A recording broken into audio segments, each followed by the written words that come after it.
बड़ी मुहब्बत वाले माशाअल्लाह शौक शौक वाले थे।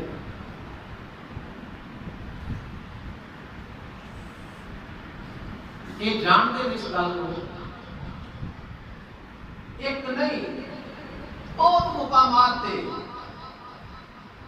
यो सवाल किया है कि यार जिस अंदाज नाल वाकया करबला बयान किया जाता है ये वाकया करबला का रावी कौन है?